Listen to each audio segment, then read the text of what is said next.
Hello, everyone. Welcome to our preseason power rankings. Today, we're doing our number 13th ranked team, the Atlanta Falcons. This is a team that has underwent a lot of changes, some of which the most important changes you could possibly make to a football team. I'm really excited to get into it because this is a team I feel like I've seen some people rank in like low 20s. And I think I don't want to call people out, but I think that's a fear thing. I think that people are afraid to rank teams too far away from what we've seen from them. But in reality, this is a team that has changed so much for the better, at least we could imagine. How could you possibly not also change their ranking a lot for the better? I just don't really get it. Right, and it's funny because I was really high on the Falcons last season. I really liked the pieces they had in place. I was still kind of an Arthur Smith truther at that point, and I was like, I think this team is going to get some stuff done, and it didn't turn out that way. But this team is objectively better than last season in so many ways. So if I was high on them last season, I'm high on them this season. This is why they're up here at 13. I don't think there's a single person on earth that thinks the quarterback was an upgrade, right? I don't, unless I'm missing something, I don't think there's a single person that recognizes Desmond Ritter in the same stratosphere of Kirk Cousins. And Right. then head coach wise, I get it. Raheem Morris doesn't have too much coaching experience, but he can't be worse, can he? Like, there's a lot that really should be a indisputable positive for this team. Some of that I think is reflected by this culture. And I think the culture benefits from having, besides some controversial things, Yeah. the culture benefits from having a objectively great offseason. Am I wrong in saying that? No, absolutely not. I think for the most part they had an objectively great offseason. I don't know if I would consider their draft objectively great, but everything else I agree. I think it was an objectively great offseason. Yeah, and let's start with the head coach hire, right? Raheem Morris, someone that hasn't gotten like a chance really yet, but he did kind of. He was a interim head coach, ironically, with the Atlanta Falcons in the past. Some people thought he should have kept the job. He did not. Ended up becoming the defensive coordinator with the Rams. He has experience on the offensive side of the ball too. Overall, I really like head coaches that have that experience on both sides of the field, right? I think Yep. that's always a great thing. And he's someone that has been vouched for a lot by players as a culture guy. So he's definitely a huge benefit in that way, or at least that's what we're led to believe as fans. Tell me, how do you feel about Raheem Morris and that hiring? I really like the hire first and foremost. Again, we talk about a culture guy. Everybody who's ever played under Raheem Morris raves about him. I mean, Jalen Ramsey, former Dolphin. I mean, not former Dolphin, former Ram, now a Dolphin. On my team, raves about Morris. Everybody who's ever played, Aaron Donald raves about Morris. Like he is like the definition of a culture guy. He was that culture, with the Rams, and I like what he offers schematically as well. I think he's had a lot of really good seasons with that Rams team where, yeah, you have Aaron Donald, makes things easier, absolutely, but sometimes there wasn't a lot of talent outside of Aaron Donald on that Rams defense, and I thought he did a really good job maximizing the talent that he did have there in his 3-4 scheme. And I think the big thing with him as a culture guy, we're going to get to that scheme later on. Yeah, It has become very clear, both by their offseason moves, like we said, and just by the type of coach he is. Just look at his history with teams. He wants to win. He is a winner. Again, you look at the offseason moves, that reflects that. It's not like the Cowboys where they say they're all in and then they do nothing. Like, no, they are aggressively pursuing wins, victory. That's what this team wants. That's what Raheem Morris wants his players to want. If you ask me, that's a really, really good thing. It sounds simple, but you'd be surprised by how many teams don't do it.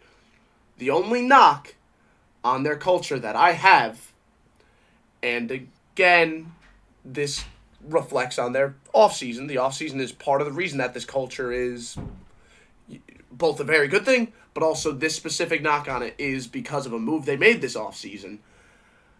drafting Michael Penix, in the words of John Madden, if you have more than one quarterback, you have none, right? They had a quarterback. His name was Kirk Cousins. They paid him a lot of money to be successful right now.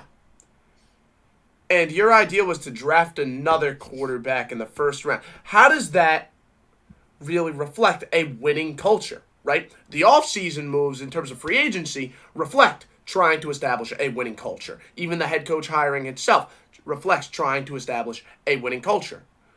But when you draft a backup quarterback in round 1, top 10 pick, when you have other needs, that's when it becomes a little bit of what's your goal here, right? I still think they're trying to win now, but I do think it throws a little bit of a wrench in this equation. And guys will unify with Penix over Kirk. Like, maybe not a lot of guys, but there will be people that prefer Penix. You know, maybe the younger players. You've now set up Kirk in a way that, like, his leash is now much shorter. His leash is now much shorter, not only with the team, but with fans. Fans now know, oh, we have a young guy back here. We might be 3 games in the seasons. Kirk's still getting used to this offense, and he's playing all right. But let's say they went 1-2. You're going to have fans clamoring for Michael Penix. That's just what's going to happen. And it definitely was an odd pick. I think, you know, we'll move to the quarterbacks in a sec, of course. But I think it speaks a lot of they might know a little more about Kirk and his injury in the locker room than maybe we do. You know what I mean? Maybe they're sitting there like, for one, they might have just loved Penix and like legitimately didn't think he'd be there, or just like were like really on the fence about it. And 2, they might be looking at Kirk and just thinking, we've seen you, we've talked to you, you've seen your tests, you're coming off a devastating injury. Maybe they're like, and maybe the only thing I'll give them is maybe in their mind they're like, we just want to be in the win now position. If Kirk goes down, we still want to be competitive, right? So maybe we can get Michael Penix and he'd come in and he's a pretty high floor guy. We'll see.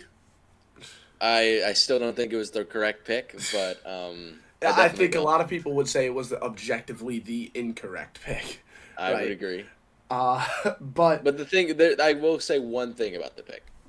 If it works out, if Michael Penix Jr. is good and can be a franchise quarterback for you, the pick is great. Like, you could look back and it doesn't matter. You know what I mean? You have a franchise quarterback, but that has to happen. And again, for right now, I think it's the wrong pick. Yeah, I mean, it is a really, really interesting thing, and how it affects their culture is a very real thing here. But now let's move over to their offensive scheme. This is an offensive scheme I feel very optimistic about, just because it's a McVay guy, right? Let's be honest, right?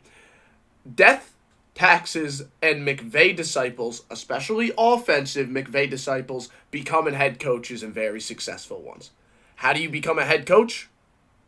You start by being a really good coordinator a lot of the time. Zach Robinson is the offensive coordinator for the Atlanta Falcons, and you say, what's it called? And you say that, you know, McVay coordinators, you know, they always have success, especially the offensive ones. And it's not only like that's not the only reason he was hired. Zach Robinson was considered one of the biggest catches of the offseason, and he wasn't even a head coach. Like we're putting him up there in the stacks with some of the guys that became head coaches this year. Like he was one of the biggest catches. He's renowned. He's renowned as this kind of like McVay prodigy, kind of. He was this McVay prodigy coordinator. So if that doesn't excite you, I don't know what will. You know, if like you got a guy that McVay praises that much, you know. Yeah, no, for sure. And of course, Raheem Morris has the connection with him because Raheem Morris also worked with McVay in the past. Zach Robinson's role specifically was the passing game coordinator from 2022 to 2023. And I want to hear your take on this. Do we expect the traditional McVay offense, you know, outside zone heavy, under center, or are we expecting more of kind of that spread hybrid that they did once they brought in Matthew Stafford? Because if you look, Zach Robinson, again, is the passing game coordinator, and him getting that role directly overlaps with when they started to do that spread McVay hybrid with Matthew Stafford. Tell me how you feel. Which offense do you expect? If he had gone to another offense, I would say maybe we would see more of that, spread hybrid stuff that they do, and I fully expect them to do that still because it is his thing. However, with you when you look at this offensive personnel and the roster they have, I think that'd be pretty dumb to not do a lot of the under center McVay standard stuff. So we'll see. I'm sure I have full confidence that he's an adaptable coach and he's not just going to be like, I did a lot of spread concepts under my passing game, so that's all we're going to do. He'll mix it up, but I do expect the team to be under center a lot with who they've got back there, who we'll get to. Yeah, and when you work with a McVay, you know how to do it all, right? Yeah. Of course, you're going to know how to run the traditional McVay stuff. You got to know the rules to break it, like they always say. Mm-hmm. With me, it's just a little bit of... I find it interesting. Directly when he became the passing game coordinator, they started to run more of that. Again, it wasn't a spread offense, but it was like a hybrid between the McVay West Coast and the spread offense that Matthew Stafford has always executed, right? If anything, the concepts are going to be there, and maybe they run them when needed, maybe third and longs, but for the most part, they stick in that, of course, McVay type of offense, because like you said, this offensive personnel probably fits the traditional McVay stuff a little bit better, and of course, we can't talk about McVay or McVay schemes, Zach Robinson schemes, we might be calling them in 10 years, right? Might be calling them, yep. We can't talk about that without talking about choice routes, right? That is the big thing here, especially when Stafford came in being the star smart quarterback that he was.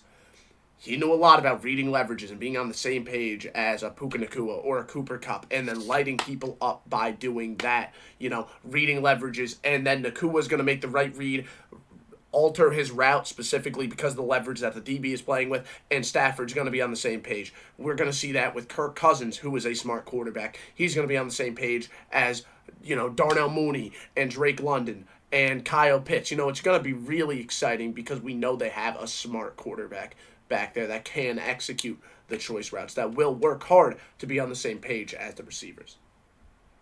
Yeah, absolutely. And let's start leaning into those quarterbacks now. We talked about Kirk Cousins, and I think this is going to be a pretty seamless transition if he can stay healthy. You think about the offense he's coming from, another McVay guy in Kevin O'Connell. It's going to be he's coming into an offense he knows, a playbook he knows. He's got a big arm. He's able to fit in the tight windows. I think it's a really, really great fit in this offense. It's really just a matter of, can he stay healthy? Because this guy's probably an MVP candidate last season if he stays healthy. He was having one of the best. Now, it wasn't some crazy MVP race, not really, but he was having debatably the best season of his career on tape. He was fantastic, and it was devastating that he got hurt for that Vikings team, because that Vikings team probably makes the playoffs. I would say definitely makes the playoffs if he's starting back there. So I think that he's going to have a fantastic season. And a lot of people were confident in that. And then they went and drafted Michael Penix Jr. with the 8th overall pick. And, let's just talk about him objectively as a player now. Right? Yeah. I don't know where he was on your board. He was my QB 5. Yeah, he was my 5. No, I lied. He was my QB 6. I lied. He was my QB 6. He was my 5. I like Penix as like a down-the-line project. The only thing is he's a little bit old, so it's not the ideal project quarterback, but I still do like the player he could be 4 years down the line, 3 years down the line. Yep. However, we're talking about right now, right? And right now, Kirk Cousins is definitely the better quarterback. There's no doubt about it. Michael Penix, he throws a good ball, man, and he can float it, and, he is very good at dissecting the middle of the field. Very good at it. Again, though, he is pretty raw in terms of, pocket movement. He's pretty raw in a lot of ways. We saw a lot of flashes of a very good quarterback. We also saw some, what the hell are you doing out there, man? You're too old to be making those mistakes. Again, as a backup, that's exciting. I really like this raw prospect as a backup. But I really hope that there's not a point in the season where Kirk Cousins throws like 4 picks in a game and then they think, let's throw Penix out there. Because not only is that going to damage the locker room, but I also just don't think he has it year one. No, I don't think so. He had some of the worst pocket presence in the draft to me. Like, he did not recognize pressure well enough. I liked him targeting the middle of the field. I thought he could get a bit scattershot at that level of the field. But for me, my description of Penix was always, he's got to go to a system that attacks vertically. I thought it was weird. You don't really see system-specific quarterbacks super often, but like I thought Michael Penix Jr. really fit a vertical style of offense. And with his big arm, I imagined Zach Robinson sat in that draft room and they were thinking, he's got a hell of an arm. I just came working with Matthew Stafford and where he could fit in the windows. Maybe we can harness this guy's arm and see what we got. Like, he might have been that in love with that arm and what he did with Matthew Stafford.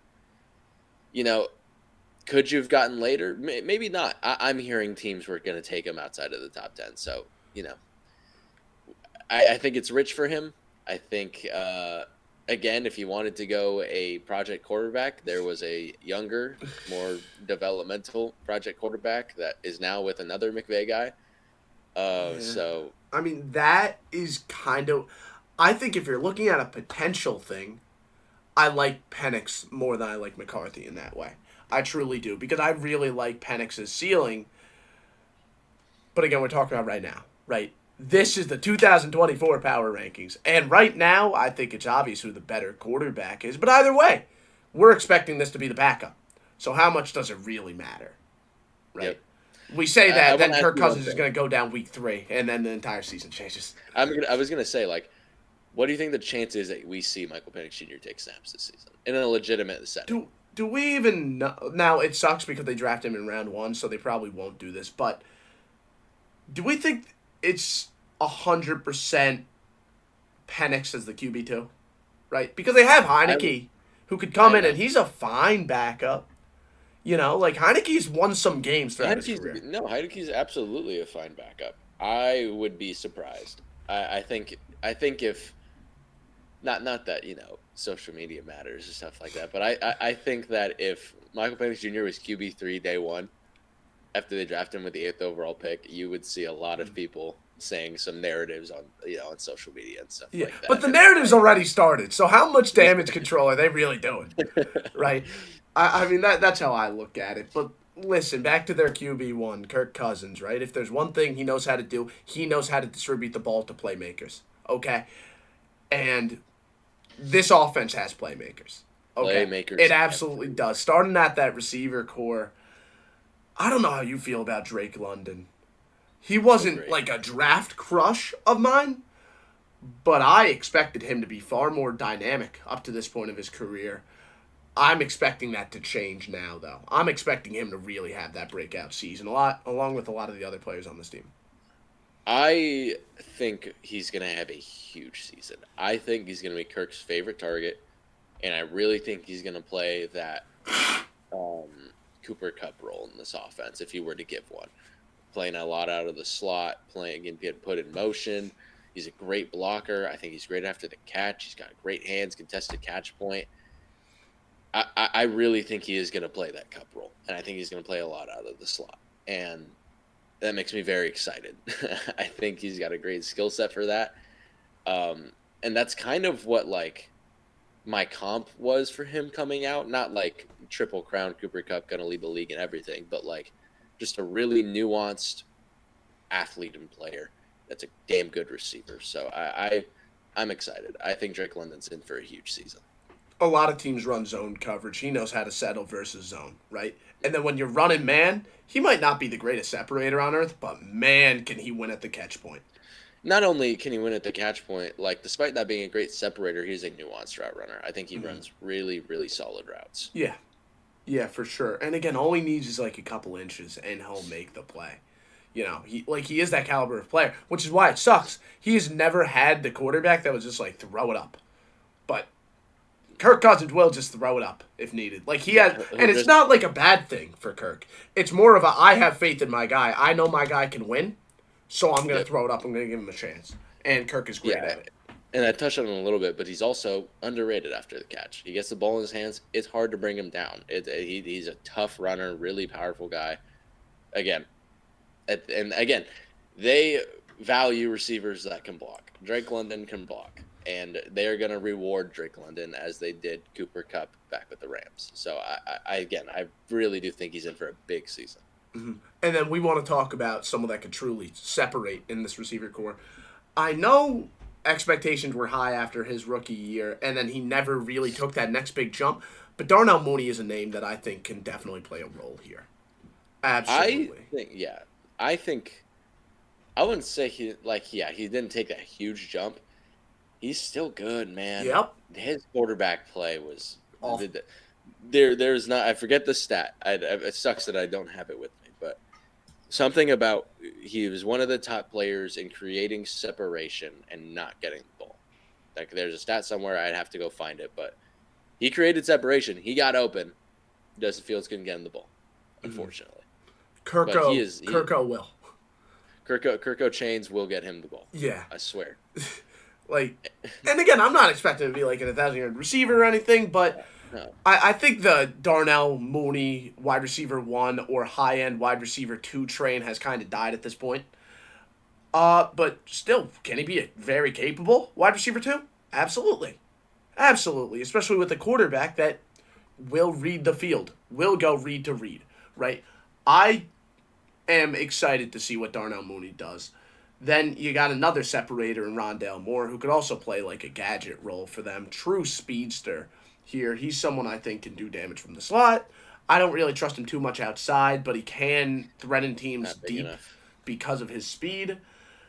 So he's a name I definitely want to mention. And then in terms of depth, Kadero Hodge is kind of like a do-it-all guy. Bigger, large catch radius, but he's someone that really can do everything. Like I said, Ray McLeod is kind of like another Rondale Moore, maybe a little bit tougher to bring down after the catch. And then James Washington is a name it feels like everyone forgot about, but let's not forget how much damage he used to do with Black and Gold, in like the late 2010s, early 2020s, right? He's someone that left Pittsburgh and then kind of fell off the face of the earth, but it's still a name I want to mention. Right? When he catches one touchdown on the entire season, but it's in like some big game, don't forget this. Right.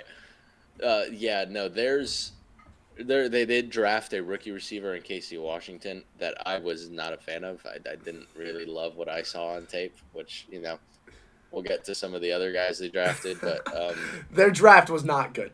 The draft was they killed the offseason. They killed the free agency, especially. But their draft was not very good, right? I'm just saying that now. Yes. I think it's a pretty solid group of receivers. It is. I do worry about the depth. I really worry if Drake London were to get hurt, because I think that's a skill set that is just him. The closest thing they have is Kadero Hodge, and it's Kadero Hodge. Yeah, that's exactly. It's very Drake London dependent in my eyes, but I think that's fine. I think it's fine to assume that he'll be healthy a full season because we have no reason to think otherwise. Right? I'll say this. I said the closest thing they have is Kadero Hodge. I would say that's the closest thing in their receiver core, like wide receiver room. Yes. We go over to tight end. Kyle Pitts is someone, when I first scouted him, I said he's a better receiver than tight end. So what did Atlanta do with the guy? They started to line him up pretty much only in line. And it was such a waste. I have a video up on my TikTok from a couple months ago where I said Kyle Pitts is the most misutilized player in the NFL. Yeah. And it's because they tried to use him traditionally way too often, or just as the big slot. Go put this guy outside. Exactly. He's legitimately a wide receiver. If they said, hey, he's not a tight end anymore, we're just going to make him an outside receiver, I'd say, okay, that's fine. Yeah, that's cool. I would love it. Good. I would love it. I would love that. Because here's the thing, right? People say, oh, he's so tall, and because of his size, he can't run like a wide receiver. No, he can. But he can. That's the thing. He literally has the Megatron build. Right? Yes. He is a Calvin Johnson. And normally when you see a Calvin Johnson, you expect to have, ridiculous numbers every year. But he doesn't. because they don't use him properly. Like, I don't throw around this guy is a Calvin Johnson often. Let me just make that clear. I am not exaggerating, though. He is legitimately that level of freak. Yet, he only had one 1,000-yard season. Complete misutilization. Complete misutilization. And I hate to see it. They need to get this guy outside. They need to use him occasionally in the slot. Never line him up in line again. Right? No. Like, if you want to see an example of that, go watch the Dolphins game. Him against the Dolphins, his rookie season. We legitimately, the last two drives, this was still Brian Flores defense. This was Xavier Howard in his prime. We put two people. We put Xavier Howard man on man in that classic Flores style, and a safety over the top. We could not stop Kyle Pitts on the outside. They continued to put him outside. Xavier Howard covered him. We could not stop him. There was not a thing we could do. That is the kind of player he is.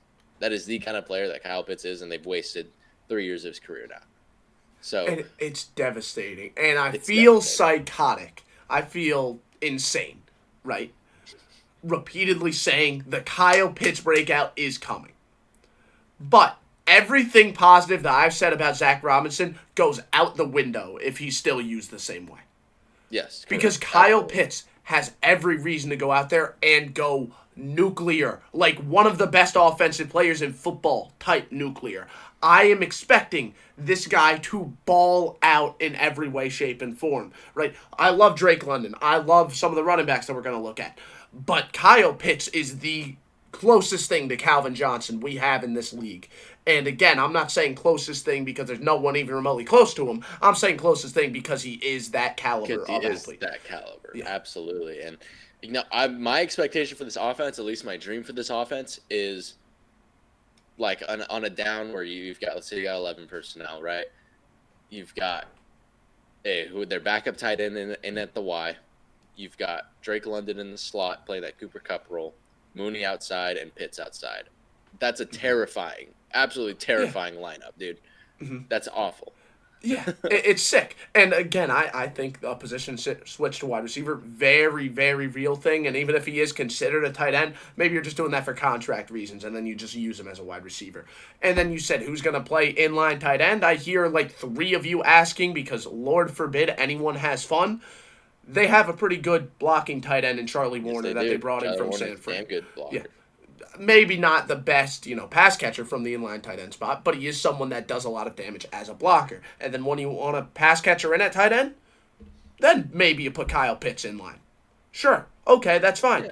And then you block with him occasionally, but there's no reason for him to play more than 20% of his snaps at inline tight end. And then the other 80 is either the slot or outside, because that is where he's going to be that player that you drafted 4th overall. Right? Is it 4th or 3rd? I want to say 4th. Yeah, okay. I'm just making sure. Yeah, because Trey Lance was 3rd. Yes. Okay, yeah. So, is there anybody else in this tight end room you want to talk about? I mean, cool. It sucks Keith Smith is gone, right? This is normally where I would go on a Keith Smith fullback rant, but he's no longer there. So, I guess we'll just leave it at Charlie Warner as the, obscure pull that I named with the tight ends. Yeah. So then let's move to these running backs. And I don't know how you were on Bijan Robinson last year. I was incredibly high on Bijan Robinson. I thought he was amazing. And he comes out, and in my eyes, I'm seeing goes to the Falcons, who have one of the best run-blocking offensive line in the league. Goes with Arthur Smith, who's one of the best run game coordinators in the league. I'm like, this guy's going to lead the NFL in rushing yards this rookie season. This guy's going to be insane. And then Arthur Smith pulls him out 60% of the time for Tyler Algier.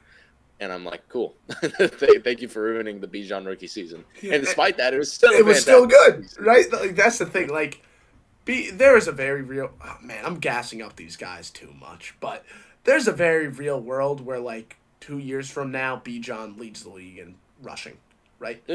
I think there's a real world where Bijan's the best back in football this year. Yeah. Like, in this offense. Like, that's completely real. I could absolutely see it, right? There's no reason not to believe it. Kirk Cousins needs that play action game. I bet, you think Kyle Pitts and Drake London are scary right now. Imagine them off play action, right? Yeah. You think Kieran Williams is a good runner? In the McVay offense, Bijan Robinson is going Yeah. crazy. Yeah, Bijan's a dog. Bijan is absolutely a dog who could do it out of the backfield too. Could line up at receiver and do damage there. Very, very unique player in terms of how many different ways you could utilize him, and the fact he could do it all at such a high level. I mean, listen, the elusiveness, the vision, which is so important in, an inside zone heavy scheme, which we expect this to be, right? Yeah. I'm a fan of Bijan, but there's not much I could say that hasn't already been said. And if you're unfamiliar with his game, look up his highlights from last year. Again, he didn't get as much volume as he probably should have, but I mean, the highlights speak for themselves. Yes, they do. And behind him is a very capable, probable starting running back in Tyler Algier. Like I said, that they took him out, yada, yada, yada. I mean, Tyler Algier is a good player. He's not Bijan Robinson, but he's a damn good running back to have back there. Much more of a power, downhill runner. Yeah, for sure. And he's someone I think is a better pass blocker than Bijan. Bijan is, of course, the better, scat back, throw him a pass and he'll make a play happen. That guy cannot pass block for his life. Yeah. He couldn't do it in college. Yeah. He has not done it. That is the only knock on his game. Yeah. But Algier can catch passes out of the backfield and also be a pretty good blocker, right? Yeah. And then you're on the goal line, you need someone to pound it in. I like Bijan. Algier's better at it, right? You have a nice Thunder and Lightning duo here. You want to keep Bijan healthy? You keep him healthy by rotating him in with Tyler Algier. Right. Every so often, not 45% of the time. Yeah. But yeah, no, overall, you look at the skills group, it's pretty exceptional because they have 3 stars, right? Darnell Mooney, I like as wide receiver too, but it's not deep. It isn't deep, right? You have the 3 stars, the Bijan, the London, and the Kyle Pitts. Then you have some nice guys that get a little bit of volume in Darnell Mooney and Tyler Algier. But, I mean, if injuries really start to bite them in the ass, that's when things start to get worrying. The offensive line, of course, you want to run the ball well. You want to do anything well. You got to be good on the offensive line. And I look at it, considering that this should be an inside zone heavy scheme, it's fine. This is a good unit, right? You got some guys. I'm gonna start at right tackle just because the sooner we mention Chris Lindstrom, the better. Yes. Caleb McGarry, is a guy comes in there. He does some damage as a run blocker. And that's the thing you're getting with him. He's a very good run blocker. Yeah. He's one of the better run blocking right tackles, not only last year but the year before. That's why he got his big contract. And again, he's nothing special in the pass game, but he's not some liability. He's not the city so of right tackles. Okay. Exactly. And then, listen, normally when we get a really good player, like one of the top players in their position, we go on a really long rant about what makes them so good. I kind of hate Chris Lindstrom, not because he's a bad player, but because it's he's a good guard. He blocks inside zone pretty well. What else do I say, right? That's all it is. And he doesn't let anybody pass him in pass protection. Yeah. He's not killing people. He might be the least exciting, top of his position player I've ever seen. But he is top of his position because it works. Yeah, right? He gets up to the second level pretty well, too, right? Yeah. He's everything you want in a zone blocker.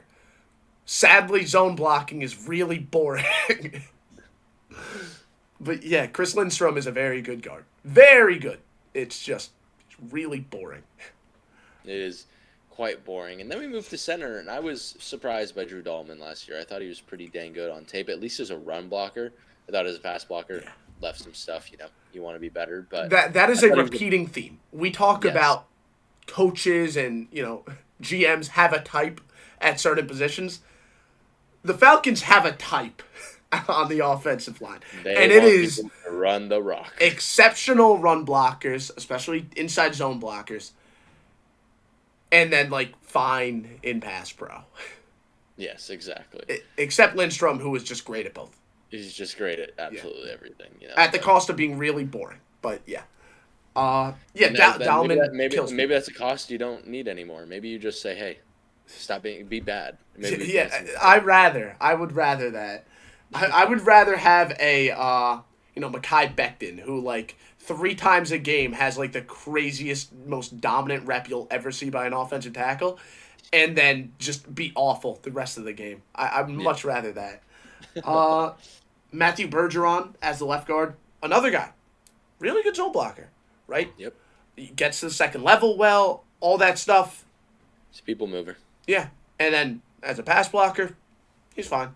Like, Yeah. he's all right. And then Jake Matthews. By the way, it took me way too long to realize that Jake Matthews was related to Clay Matthews and Bruce Matthews. I did not know that until like a year ago. Like, that's pretty awesome. I love that Matthews family. Yeah, They all play like absolutely. a very similar brand of football. That brand of football, I'm gonna run you over. Yep. that is their brand of football. And I love it. Once again, say it with me.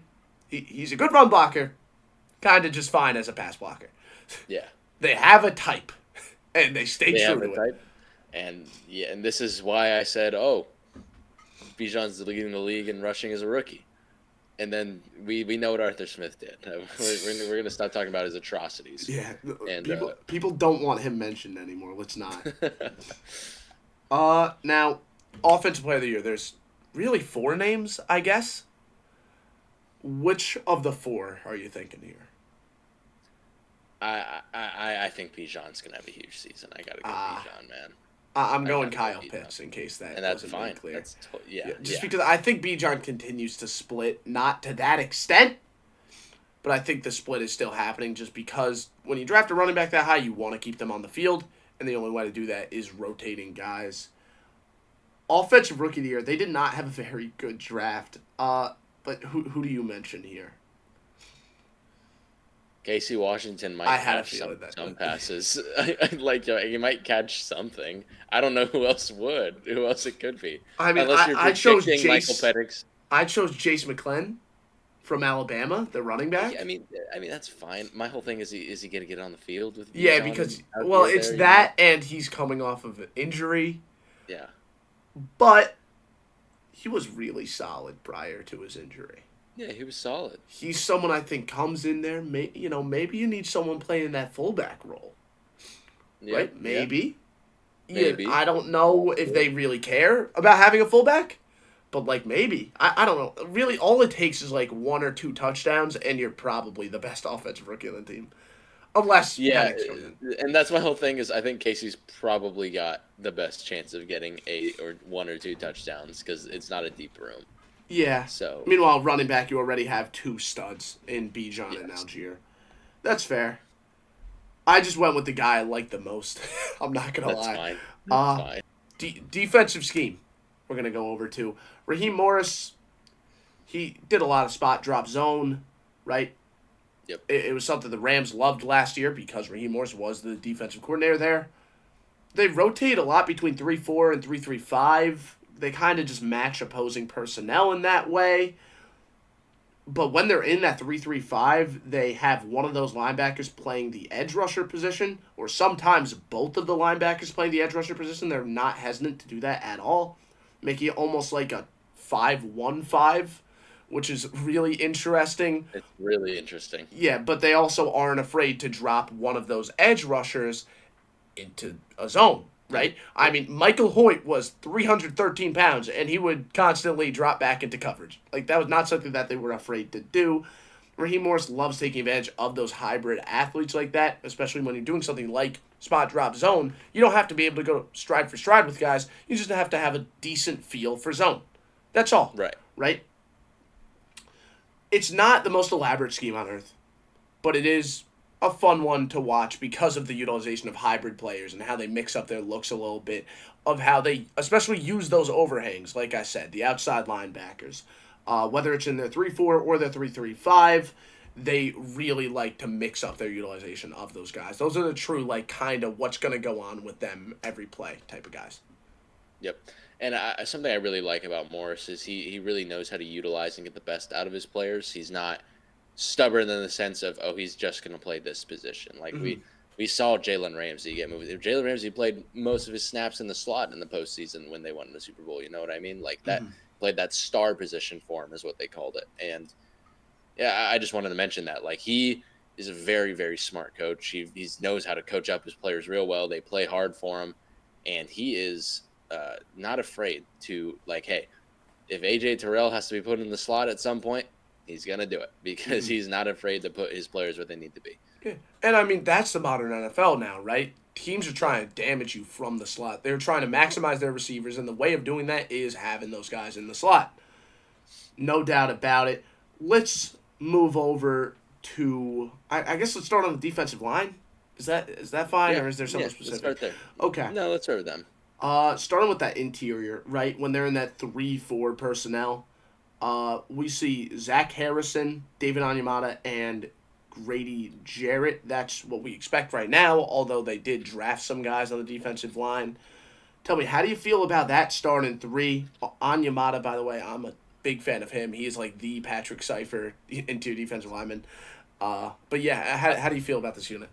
I really like this unit. Grady Jarrett has continually been one of the more underrated defensive tackles in the league because he's been on the Falcons, and that defense hasn't been not historically great, but the last decade hasn't been all that great, right? So he's really damn good, and now you get to pair him up with David Onyemata, who was there last year, and they formed a really great duo. Like it was a really nice interior defensive line.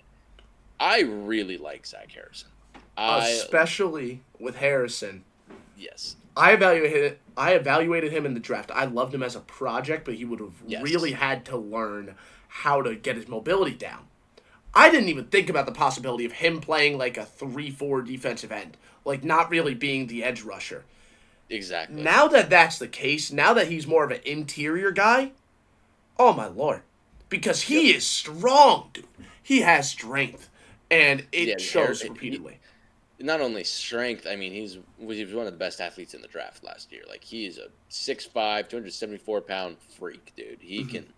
He's a freak athlete that was a project guy, and he got better as the year went. He got more chances as the year went along. He ended with a sack. He ended, I think it was 3 sacks. Like he got to the quarterback. He showed flashes. He was a good run defender.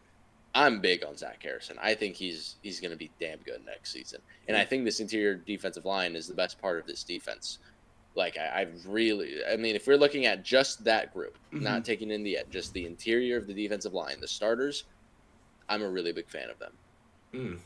Yeah, and listen, I get it, right? Grady Jarrett, like you said, very, very capable player. Anyamata, of course, I love him, knowing what I look for in interior defensive linemen. Just big guys that eat up gaps. Like, that's what he does, right? And then Yep. Harrison, I think he's a better run defender than pass rusher right now. I was just worried about his change of direction type of stuff. On the interior, Yeah. it doesn't matter as much, No. anywhere near as much. And then you have some depth, right? They drafted Rook Orohoro. Orohoro. There we go. Orohoro. Rook Orohoro. is that's how it's pronounced, right? Is it? Or I read it as Horo. Is it Orohoro? Put the really kind of freakish Clemson guy. That's how I'll call. That's what I'll call him. All right. Yes. They Freak drafted him athlete. too early, but I didn't even think it was too early. Like this is really, probably around where I personally would have taken Rook. I really liked his athleticism. My issue with it was they took him before Jerzon Newton, and I liked Jerzon Newton a lot. And I was like, why did you do that? well, that was a That was crime. my issue. Yeah, That was definitely a that crime. was my big issue with the pick. It's less about the player. I actually like Rook. That's Do probably you? about where I would have taken him. So I think it was Again, I more for like me him the as fact a that project. again that's fine, but like I also really liked his athleticism as a project, and I think it's fine for him to now. Does this change the whole "we want to win now" thing? Absolutely. I think that Mhm. goes against their whole thing. However, I like him coming in as like a backup to Onyemata and Jarrett, and he can sit back there, develop, and then suddenly you've got this super freak at defensive tackle in a year or two. And then our lads has Brandon Dorless listed as a defensive end in a 3-4 scheme, meaning he's not really a defensive end. Do you feel like he stays there? No way, right? I think he's more of an edge rusher from the outside linebacker spot in this scheme. Yeah, yeah, I would agree. I wouldn't be surprised if they tried him because he has the size playing that Hmm. more traditional 3-4 DN. I just don't think he's a very good run defender as of right now. No, he And isn't. He's a pass rush specialist. But in all he's a pass fairness, rusher. I mean, you got Zach Harrison to stop the run. You got Anyamata. And then Grady Jarrett does both, right? Yep. Rotate him in on third downs as a, 3-tech defensive end. Yep. Sure. Like, maybe. But I feel like I don't think he's just going to be used as a 3-tech. I think he's going to get a lot of reps as an edge rusher. I think you would hope not. I think you would hope not. Is what you're thinking here. It's and that and Raheem Morris. I have faith. Yes. Right? Raheem Morris, we talked about it. He likes using these hybrid guys, and you're getting more use out of a Brennan Dorless as a hybrid guy from the edge rusher position than the 3-tech spot, right? Yep. So now let's get to those edge rushers, though. It says that James Smith-Williams and Lorenzo Carter are the 2 starters. Is that on our lads? It was on our lads as of whenever I took my notes. It is Lorenzo Carter and Arnold Ebiketie is right now. Well, good, because I was going to say it should be Ebiketie. Yeah. Thank God they changed that within the 2 days since when I took my notes, and right now you looking at the depth chart. But, yeah, no, Ebiketie is definitely the better of the 2. That's why I was kind of shocked that it says that James Smith-Williams was the starter. I will say this. I thought Ebiketie was going to be a lot better. I haven't been super impressed with Ebiketie. I thought he was going to be like really good coming out of when he did.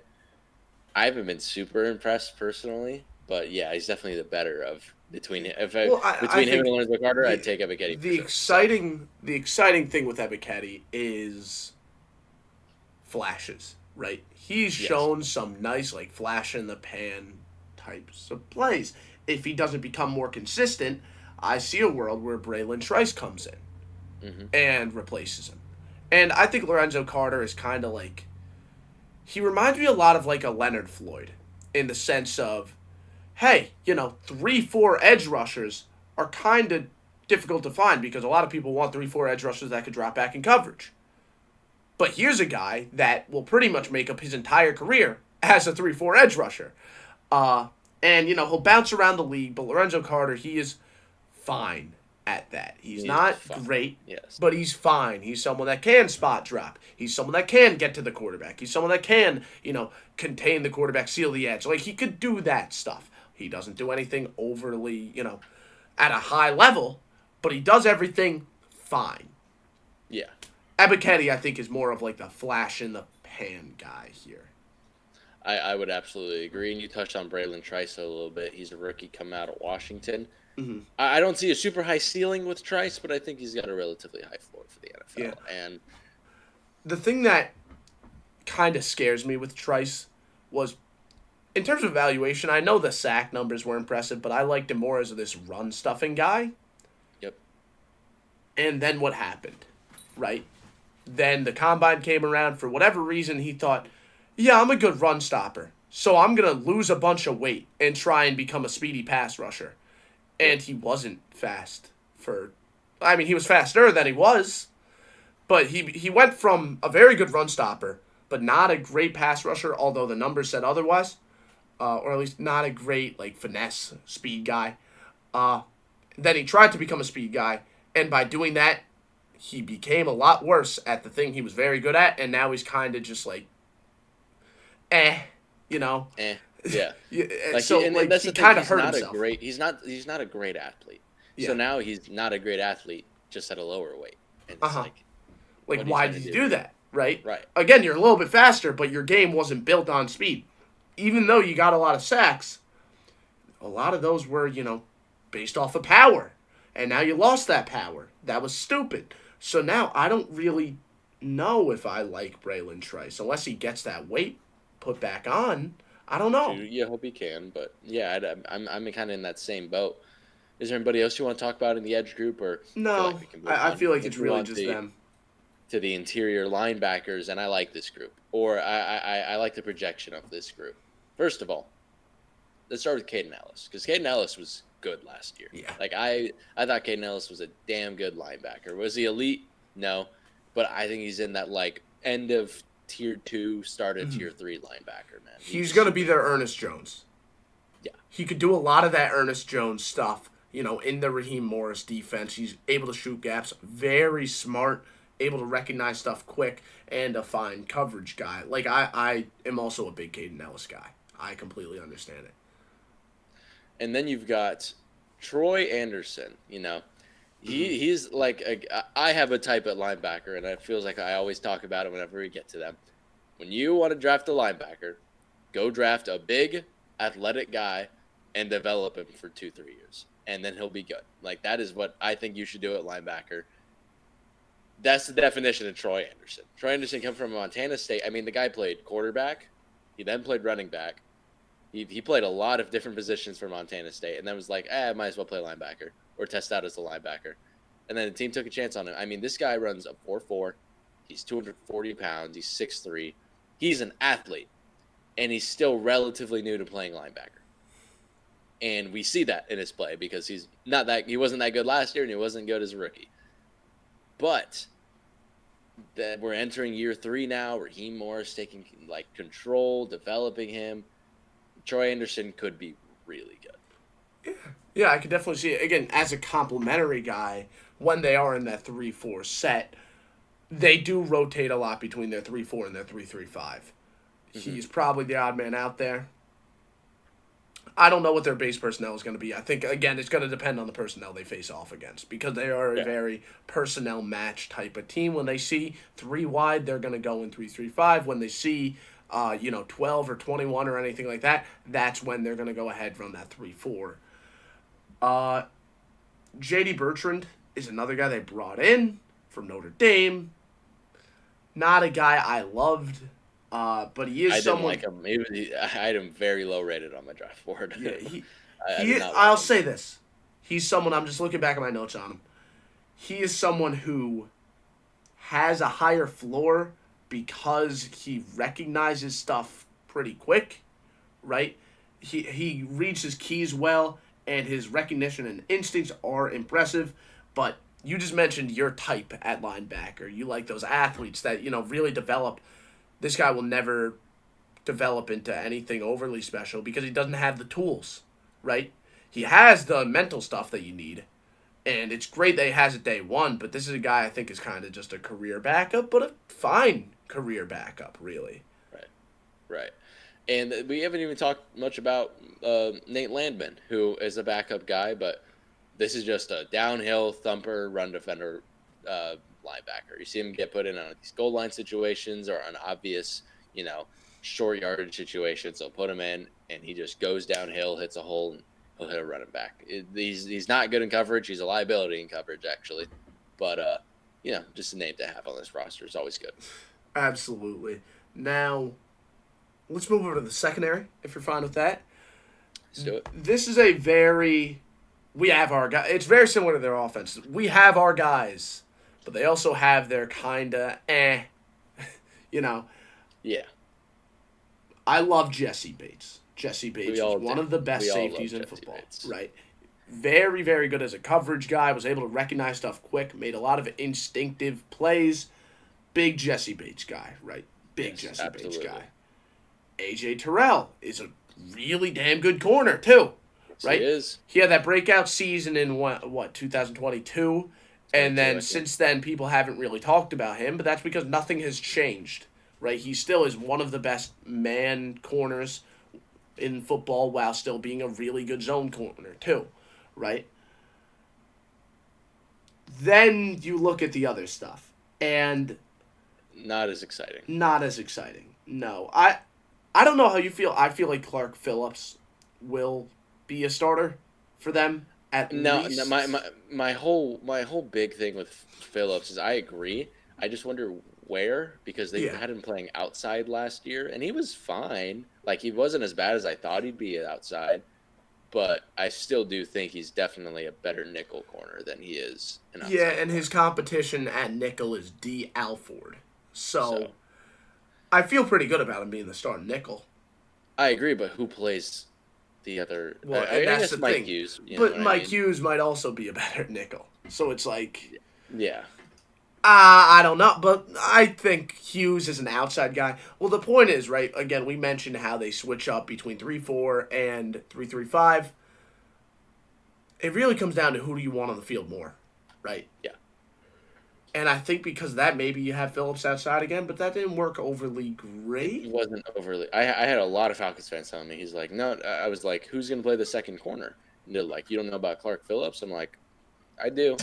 I know. I I know know about Clark about Phillips. nickel corner I know Clark about Phillips. nickel corner Clark Phillips, Yeah, not outside corner Clark Phillips. Guys, I mean, it's hard to play outside corner when you're 5'9", 185 pounds. Like yeah, it's tough. exactly. But they do have Kevin King. You know They do that have that is a name that will. lightweight speed man Kevin King Yeah. himself. Yep. And then they really don't have too much depth. Like I said, how do you feel about D. Alford? I don't. Not great. Yeah, If I'm being right. really honest. Like, and then we go to the strong safety spot. Richie Grant is like you could do worse, right? And he's kind of a guy that probably should be playing nickel.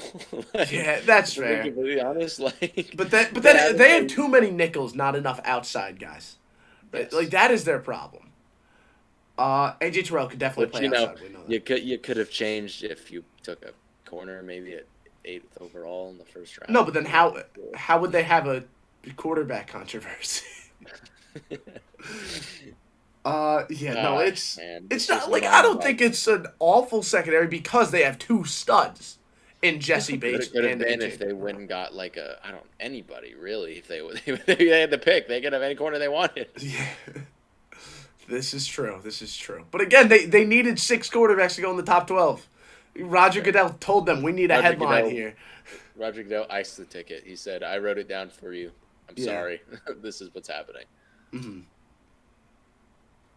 Yeah, I mean, again, it's not a bad secondary. It's kind of just a secondary with some weak spots made up Yeah. for by some really, really good players. And it's, spot drop cover 3 with some match zone. You're not going to take advantage of guys too much because it's spot drop cover 3. No. Yeah. Uh, so yeah, now we move over to our defensive superlatives. You didn't say your X Factor or 12th man on offense, so I'm assuming you have both here. Yes. And I'm assuming you have both here because you didn't say it either, Yep, right? exactly. Defensive player of the year, who do you have? Defensive player of the year is This is a bit tough. tough. I'm Yeah. still probably gonna go Jesse Bates because he was that good last year. I went You know? AJ Terrell. Okay, that's fair. Totally fine. That's totally fine. Yeah, so they're again like their secondary has some weak spots, but they have guys to make up for it. Both of which we think are tremendous, could win, defensive player of the year for the team. Not overall, but for the team. Defensive rookie of the year. There are some names here. And my pick is Brandon Dorless. Why do we both have the same ones? It's annoying. Because, there has been so many times throughout recording this series where we're like, oh, yeah, there's a lot of names here. And then we both say the same name. Yeah. Well, it's just tough because I don't think Rook is. I think Rook is going to get his play time, absolutely. But, that's a good interior defensive line. It's going to be hard to get on the field with those guys. And Braylon Trice, I don't think is, he'll get his snaps. I just don't think he'll be that good, unfortunately. I just at want to least see right if now. he gains the weight back. If he gains the weight back, I'll feel better. But right now, no, I don't feel great. Yeah. I think Brandon Dorless is not only going to get some reps on the interior, he'll get some reps as an outside rusher. He's gonna get his place, and I think he's athletic enough to get up with a couple sacks or sack or two. You know what I mean? He strikes me as a guy that could really, really Raheem Morris might fall in love with him just because of the different ways you could use him. And I'm not even a big Dorless guy, but I really like the fit here. I really do, and I like the opportunities it opens for Raheem Morris. And, I mean, do we other than maybe Ebiketie, but also he's kind of inconsistent, do we think that maybe Dorless we think he might be the best pass rusher on this team? From the edge spot? No, legitimately might just be. No, he might. Yeah. I don't think that's a wrong thing to think. So tell me about your X factor. Who's the X factor? I have to put Ebiketie. Because of the flashes, if he could show that he could be like a 7, 8, 9, 10 sack guy, I like it. Yeah, and I'm going to go with Troy Anderson. I think if that Ah. athleticism kicks in, you get a Mhm. damn good linebacker like that flying around. I think that's good. For the 12th man, I have whoever their nickel corner is, right? I don't know if that's going to be Clark Phillips or if that's going to be Mike Hughes. Like, we kind of were in Or agreement D. it's going to be Alford. one of them. Or D. Alford. It might Or just D. be D. Alford, Alford. apparently. I don't know how his name is still in this competition, but honestly, I truly do think I would pick, like, a uh, Brandon Dorless over a D. Alford. I'm not going to lie, but yeah, no, that's how I feel right now. Uh, And I'm the same way. I think whoever's playing nickel on this team, because they're yeah. going to base out of a 3-4, they're not going to base out of Mhm. nickel. Nickel's not going to be their main package. And Yeah, but when they're they they're do, they're gonna run it still a lot. Like it's got to be yes, around 40%. Like it's got to be really yeah, close. yeah, Uh, so yeah, that's how we feel there. And then we move over to special teams. Young Wei Koo, we all know, tremendous kicker, tremendous. It tremendous sucks kicker. that the onside kick was like kind of killed, uh, but he still is a good kicker. He could get it through the uprights consistently. And then Bradley Pinion, he's a fine punter. Nothing electrifying. He doesn't get overwhelming, an overwhelming amount of punts. But he goes out there, he's fine. Uh then in terms of returners, You've got a good amount of them. You've got yeah. actually the same archetype for the most part along well, along this receiver room. Ray McLeod, I think, is the guy. Yeah, I feel like their 10th man is going to be a second returner, and if I had to guess, I would say Rondell Moore. it should be the two of them. That's what I would say. Yeah. Both Then of them are Avery way too good. Williams is a name they want to entertain. I could see Jace McClain if he's healthy I coming think in. I think it's more along the lines of like I think it'd be dumb to not have the two returners be Yeah. McLeod and Hmm. more. This is where Keith Smith could have been really interesting. Yes, it But is where Keith Smith could have been good, yeah. but maybe that's a role that McClellan might play. You know what I Yeah, mean? exactly. He is someone that can do that type of stuff. Uh so then in terms of like other special teams contributors, I imagine JD Bertrand just because he was a late round linebacker, that's kind of just what happens with those guys. But he Yep. isn't this overwhelming athlete, so I really don't know. And then the one thing I feel really confident about in terms of other special teamers, Kadero Hodge has been a really good gunner for a really long time. And I don't see why that would stop now. Right. That is honestly his, like, that's what he brings to this roster more than anything. More than just a well rounded receiver that plays as like a depth option. Good gunner, man.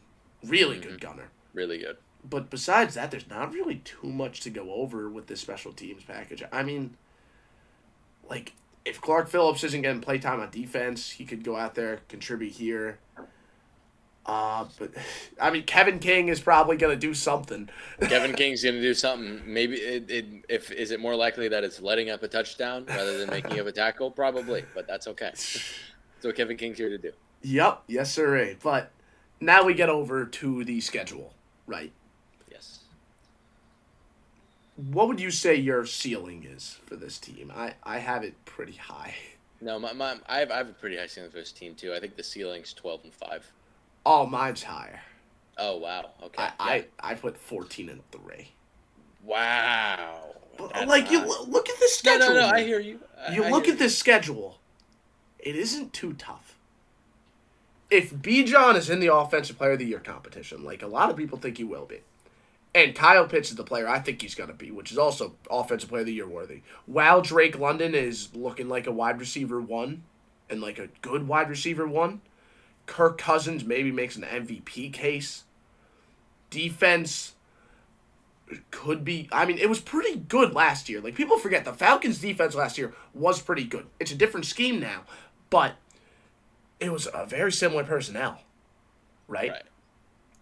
So, I look at this. The ceiling's high, and then the floor isn't too low because, like I said, the schedule's pretty easy, Right. right? So, tell me, what floor did you put? My floor for this team is like 8-9. I put Like it can 9 be and 8. it can be average. I put Yeah, 9 and around 8. that range. Yeah. Yeah. And what was your overall prediction? I think they're going 10-7 and winning the division. I had 11-6, winning Cool. the division for sure. So now we get into the schedule. Play against Pittsburgh week 1. This is one of those games I feel very could go any way. I would lean the Falcons since it's at home. They have Russ is we're yet to see. I don't think the Arthur Smith revenge game is gonna happen. I think it's in the prophecy that the Falcons get their revenge. Yeah, I could see. I could also definitely see a Jesse Bates pick six happening for the win. This just feels like one of those games. Yeah. I'm really excited for this week 2 game, primetime television, Philly against Atlanta. This should be a good one, man. It should be good. I think it's gonna be. I think Saquon might have a lot of yardage in this game. Saquon might go nuts. I would lean the Philly, but it should be a really fun game. If Atlanta was home, I probably would go Atlanta. But because it's in Philly, prime time, Kirko chains on prime time. We know how that goes, right? The Clark Phillips man on man, no over the top coverage against AJ Brown is gonna lose. Yeah, that's gonna be tough. That's gonna be tough. Chiefs, also primetime television. I trust the Chiefs to win this game. Yeah. I mean, I could see a little bit of an argument in the sense of maybe the Chiefs can't get much going on offense.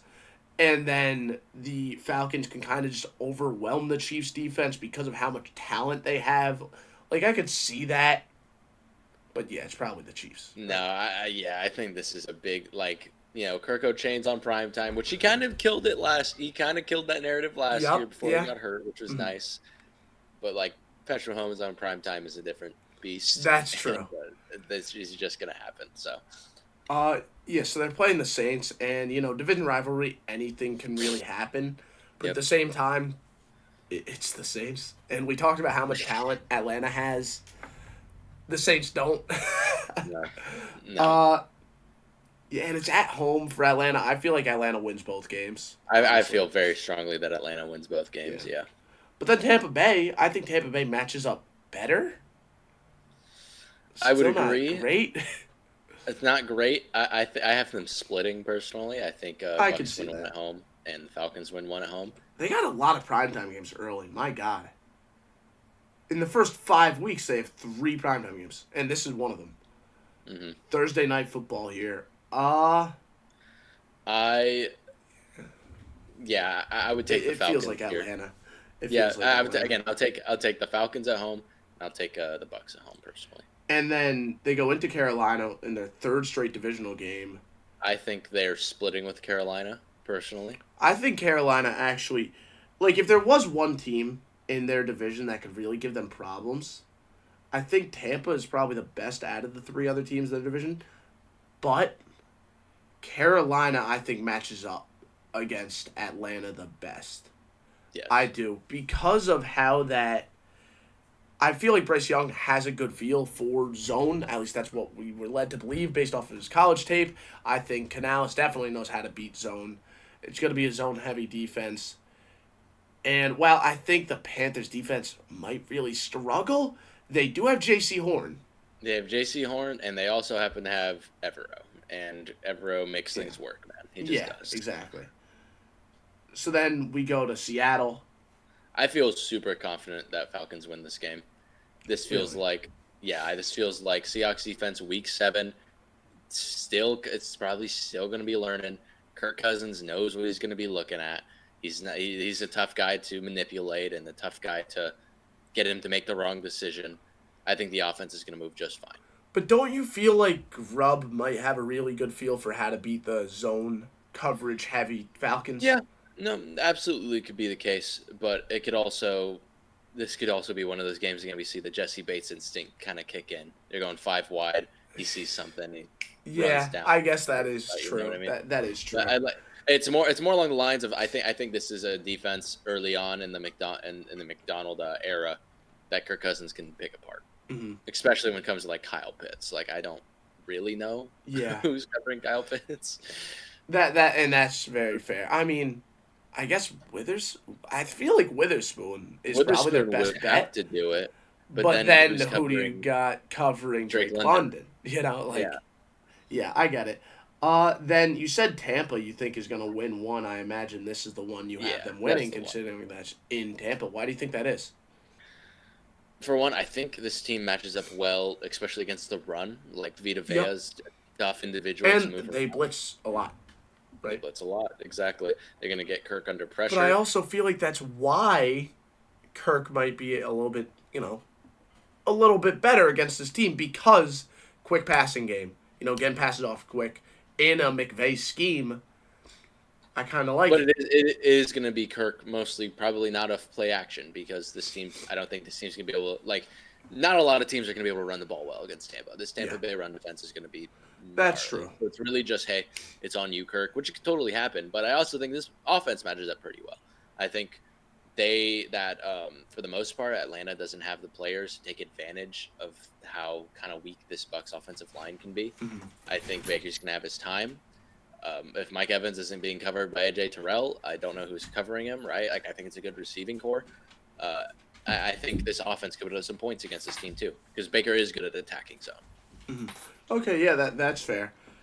Cowboys against the Falcons. I do think this one is a little bit interesting. I think this one is super interesting, actually. It's really, again, we have a checkbox for almost every team, feels like. Is CeeDee Lamb going to go crazy this game? And it feels like he might. Like, Dak's so good at attacking zone coverage. Yeah. He's so good at attacking zone coverage. And there's such a good connection there with CeeDee Lamb. And not only that, this Cowboys offensive line is going to be really good for the most part, especially week 9 into the season. Guyton's still, he's been a rookie for those 8 games. Starting to come along, I'm sure. Hopefully. I don't know how they get to Dak. Because That's the thing here. I feel like their best Dak rushers has are on the all interior, day. and they have one of the best interior lines in the league. And Right? then So when teams know how to beat zone coverage, they have all the time in the world to really wait for their routes to develop. Yep. And that is what I feel like will really be like the Achilles heel of this Atlanta team. Yeah. When the pass rush isn't getting home and teams know how to beat zone coverage, they have all day to really go ahead and beat zone coverage. Watch routes develop, right? Now, were there like a couple, I would say 3 good edge rushers available at the 8th overall pick? Yeah, I would say there was. There were, but they had other ideas. Like Penix will really help them on the sideline here. I swear.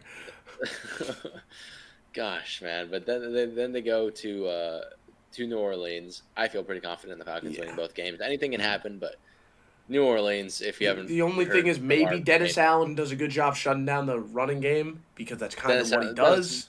Dennis Allen might not be here. Yeah, he might be gone at this point. That's fair. That's fair. Then at Denver. I think this is a game that Denver can win. I definitely see upset watch here.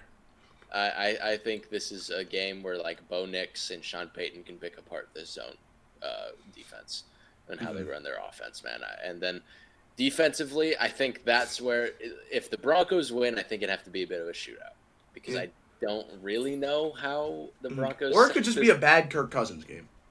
Yes, it could be a bad Kirk Cousins game.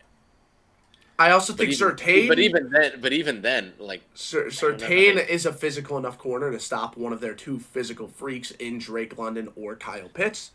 Yeah. But stopping Bijan is a different story. I don't know who they got. I don't know how they stop Bijan, but I do think that this Broncos offense could find some success against this Falcons defense.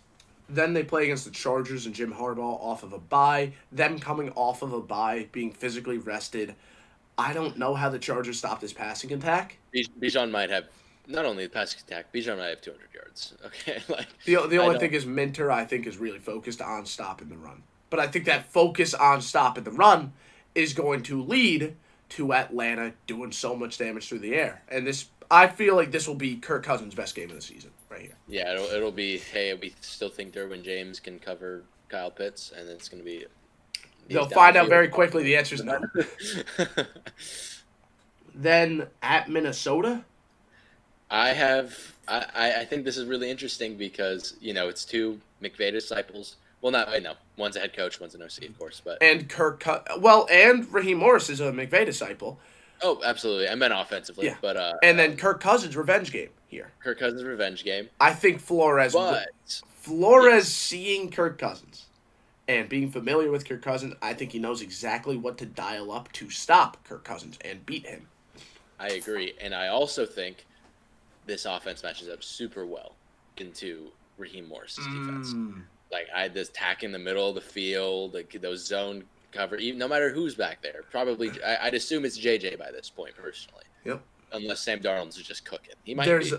there's a lot of I know you know that I know here, right? Yes. Raheem Morris knows Kevin O'Connell. Kevin O'Connell knows Raheem Morris. And then Kirk Cousins knows Brian Flores. Brian Flores knows Kirk Cousins. Like, there's a lot of familiarity in this game, and it becomes like a 4D chess match. Yes. Right. And in games like that, it comes down to talent more than anything. And who's more talented team? Atlanta. So, we'll see. But I kind of lean the Vikings here, just because I think this could be one of those games where like if JJ's starting, it's one of his better games of the season. He's going up against this. Kevin O'Connell knows what he's looking at. He's able to throw it in these zone coverages. We'll see. This one I'm kind of leaning the Vikings, but especially because it's in Minneapolis. So yep, that's fair. That's fair. And then we got the Raiders at Las Vegas, primetime television again. I feel like late in the season, the Raiders are really going to be making a push, right? Really going to be making a push to keep their head coach around more than anything. Atlanta, I feel like, will have a decent cushion here. Primetime television, I think that means a lot to Antonio Pierce. I think the Raiders win. I think they win convincingly in this one. Right. Very similarly to that Chargers game from last year that got Staley fired, where they went ahead, dropped 60, right? Yeah, absolutely. I would happen to agree. It's really just this team really matches up well against the run. This defense is going to be really good on the Raiders, and I think it matches up quite well. I don't know who covers Kyle Pitts. Again, that's a question for every team because you don't have many people who can. Yep. But I think Max Crosby and Christian Wilkins here are going to shut down Bijan for the most part. I think this run defense is going to be ridiculous. And it's really like, can this offense score? And it should. The Raiders' offense should score on the Falcons. We'll see. But, yeah. And then we got the Giants. I feel pretty good about Atlanta here. Me too. I do. Once again, another soft zone heavy team. McVay offenses know how to eat that up for breakfast, lunch, and dinner. Very simple here, And the lack of a pass rush might catch up to them, but I don't know how much Daniel Jones is really going to do to be able to take advantage of having a lot of time in the pocket. I would have to agree, and I think it's pretty simple for the Commanders as well. Yeah. I think this is a team where, guess what? Your edge rushers are going to be able to do something. Because for the first time all season. First time all season, your edge rushers are going to be able to do something. And I think this is Falcons pretty handedly. Yeah, I agree. And then we wrap it up against Carolina. At home, there is a world where Carolina's doing all right, and maybe they're potentially fighting for a wild card spot. It gets hard. It's going to be a scrappy game. I still think they're going to split on the season, and I had Carolina winning earlier. Yeah, I could see Carolina kind of just ending their season on a win, kind of reaffirm the Canals hiring here. Right.